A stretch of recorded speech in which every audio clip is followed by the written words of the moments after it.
Assalamualaikum warahmatullahi wabarakatuh. Tabi pun pemirsa, kembali lagi bersama saya Rista Putri di edisi Baca Koran. Baik pemirsa, informasi terkini dilansir dalam newspaper.di.id dengan headline: keluarga korban minta pelaku pembunuh pelajar SMA di Lampung Tengah dihukum setimpal dan seadil-adilnya. Keluarga almarhum RAH 18 tahun, seorang pelajar SMA Negeri 1 Anak Tuha Lampung Tengah yang meninggal dunia akibat dianiaya teman sendiri RAF 18 tahun meminta agar pelaku diberikan hukuman yang setimpal. Jaka selaku kakak dari RAH bahwa keluarga menyerahkan sepenuhnya proses hukum kepada aparat penegak hukum, namun berharap keadilan dapat ditegakkan bagi almarhum. Harapan dari keluarga besar kami, semoga pelakunya bisa dihukum seberat-beratnya dan seadil-adilnya, kata Jaka. Hal senada diungkapkan oleh bibi RAH, Hidayatun 63 tahun, yang mengatakan bahwa keluarga sangat terpukul dengan kepergian dari RAH yang secara keji nyawanya direnggut oleh pelaku RAF. Kalau meninggal karena sakit atau kecelakaan, keluarga mungkin ikhlas, tapi ini dibunuh secara keji oleh RAF yang merupakan kawan satu kelas, katanya.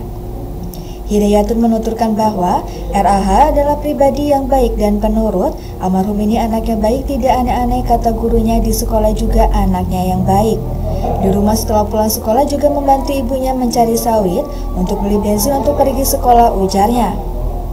Dirinya juga meminta kepada pihak kepolisian, kejaksaan dan hakim pengadilan untuk dapat memberikan hukuman yang setimpal kepada RAF. Kami ini hanya rakyat kecil, almarhum ini anak yatim, ibunya sudah janda, sementara keluarga pelaku adalah orang punya yang dekat dengan para pejabat. Jadi tolong, kepada polisi diberi hukuman yang setimpal kepada pelaku, jangan ada jual beli hukum, tegas Hidayatun. Untuk diketahui, polisi menetapkan RAF 18 tahun sebagai tersangka dalam kasus pembunuhan RAH 18 tahun, seorang pelajar SMA yang ditemukan tewas di Sungai Waiwaya, Kampung Bumi Aji, Kecamatan Anak Tuha, Lampung Tengah pada Kamis malam 30 Januari 2025. Atas perbuatannya, tersangka dijerat pasal 338 KUHP tentang pembunuhan dan atau pasal 80 ayat 3 Jungto pasal 76C Undang-Undang Republik Indonesia Nomor 35 Tahun 2014 tentang Perlindungan Anak. Selain itu, ia juga dikenakan pasal 351 ayat 3 KUHP tentang penganiayaan yang mengakibatkan kematian dan terancam hukuman penjara maksimal 15 tahun. Baik pemirsa, kembali ke informasi selanjutnya masih dilansir dari Lampung newspaper.di.id dengan headline: pelaku pembunuh pelajar SMA di Lampung Tengah positif narkoba, motor korban digadaikan. Polisi telah menetapkan RAF 18 tahun sebagai tersangka kasus pembunuhan RAH 18 tahun, seorang pelajar SMA Negeri 1 Anak Tuha Kabupaten Lampung Tengah yang ditemukan tewas di Sungai Waiwaya, Kampung Bumi Aji, Kecamatan Anak Tuha, Lampung Tengah pada Kamis malam 30 Januari 2025. Hasil pemeriksaan terbaru menunjukkan bahwa tersangka positif menggunakan narkoba. Kapolres Lampung Tengah, AKBP Andi Purnomo Sigit, mengatakan bahwa tersangka sempat menjalani tes urin setelah diamankan oleh pihak kepolisian. Hasil tes menunjukkan bahwa pelaku positif narkoba, namun kami masih mendalami apakah saat kejadian pelaku berada dalam pengaruh obat terlarang atau tidak, ujar Andi dalam konferensi pers di Mapolres Lampung Tengah, Jumat 31 Januari 2025. Setelah membunuh korban, lanjut Kapolres, tersangka juga membawa kabur sepeda motor Honda Beat milik korban dan menggadaikannya senilai 1,5 juta rupiah. Uang hasil gadai itu digunakan oleh pelaku untuk bermain judi online, ujar Kapolres. Saat ini, tersangka telah diamankan di Polres Lampung Tengah beserta barang bukti berupa sepeda motor korban. Polisi juga masih mendalami kemungkinan keterlibatan pihak lain dalam kasus ini. Korban dan tersangka terlibat cekcok dalam perjalanan pulang. Keduanya yang mengendarai satu motor milik korban sempat bertengkar hingga berujung perkelahian di sekitar Sungai Waiwaya. Dalam perkelahian tersebut, korban kalah dan tercebur ke sungai. Pelaku kemudian menenggelamkan kepala korban ke dalam air hingga tewas kehabisan napas, jelas Kapolres.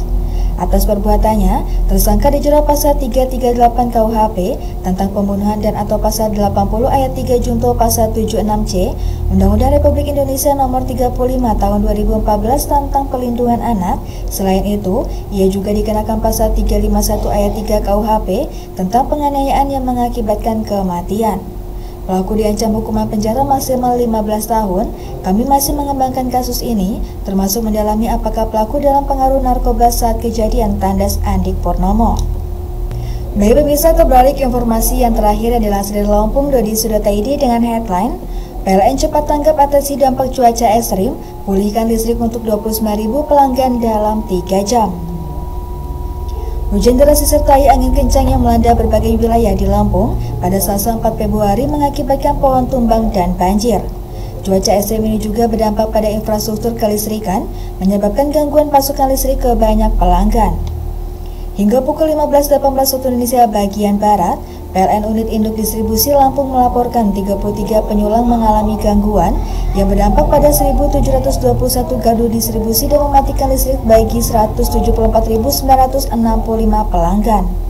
Namun, PLN Unit Lampung bertindak cepat untuk memulihkan pasokan listrik. Dalam waktu 3 jam, sejumlah penyulang berhasil dinormalkan secara bertahap.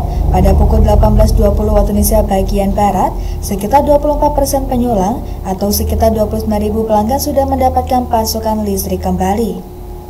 Hingga saat ini, tim PLN terus bekerja keras untuk menyelesaikan pemulihan pada wilayah-wilayah yang masih terdampak. Wilayah yang paling terdampak meliputi Kota Bandar Lampung, Kecamatan Raja Basa, Sukarame, Waihalim, Kemiling, Teluk Betung Timur, dan Teluk Betung Barat. Kabupaten Lampung Selatan, Kecamatan Kalianda, Sidomulyo, dan Natar. Kabupaten Lampung Timur, Kecamatan Sekampung Udik, Margatoga, Sribawono, Melintang, Labuhan Ratu, Jabung, Bandar Sribawono, Pasir Sakti, Marga Sekampung, dan Labuhan Maringgai. General Manager PLN Unit Lampung, Muhammad Zuharifin, menghimbau masyarakat untuk tetap waspada terhadap potensi bahaya kelistrikan akibat cuaca ekstrim, khususnya terkait kabel listrik yang tertimpa pohon tumbang atau terendam banjir.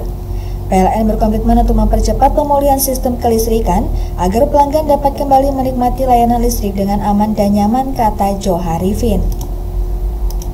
Baik pemirsa, demikian edisi Bacok kali ini. Sampai jumpa di edisi Bacok selanjutnya. Saya Risa Putri pamit undur diri. Wassalamualaikum warahmatullahi wabarakatuh.